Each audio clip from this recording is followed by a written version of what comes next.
Direct from Kitchen QH, aka the cafeteria at the Queensland Health Department, it's O Kitchen, My Kitchen.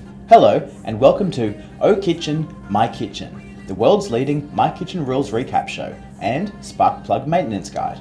I've just returned from South Austria, which I visited with my life drawing group, the Sexy Detectives. We went to Adelaide to get fancy haircuts at the Adelaide Fringe, the Southern Hemisphere's leading salon festival. Bangs above your eyes, your hair hangs. Whilst there, I went and heckled Christ and was thrown into Snowshank Prison, where I was placed in solitary confinement in a barrel. Eventually, I befriended the warden and got a job as his accountant. One day, I locked myself in the warden's office and played Paul McCartney's Wonderful Christmas Time over the loudspeakers for 3 days, and soon found myself ejected from Absalom and was sent directly to not being in jail.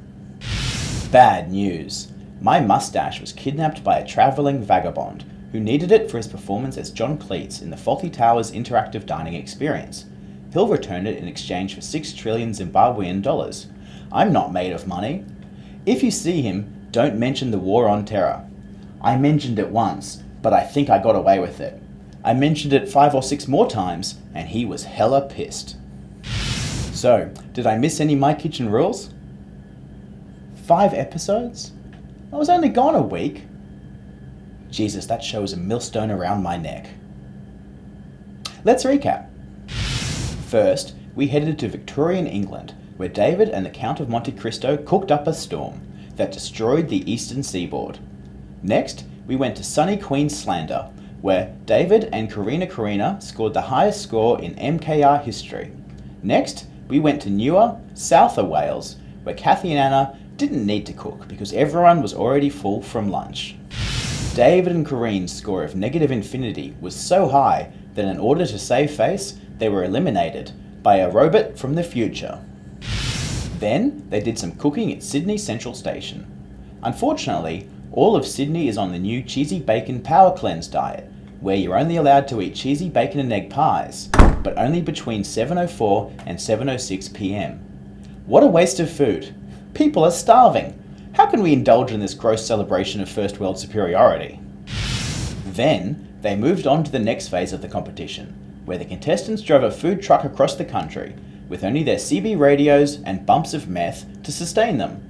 They headed to Cronulla Beach, and I texted all my mates beforehand, and it was quite the laugh riot. Then, drum roll, we headed off to the much less interesting part of the show, Kitchen HQ. Whew! There's nothing like a home cooking show taking place in a cold steel building. Yeah!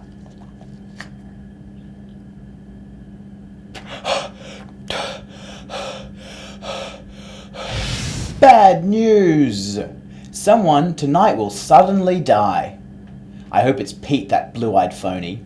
Women's Day, which by the way is Thursday, reports that he's leaving the show, saying he lost passion for it a long time ago. Like we couldn't tell, you vampire. Enjoy your superfoods, you activated armored c***. That's our show for today. See you in the kitchen. Unless of course you're blind. But hopefully, if you are blind, you have super sonar powers, like Daredevil. His super sonar powers are so good that him being blind seems to make his entire character irrelevant. Bye! This is the best night of my life.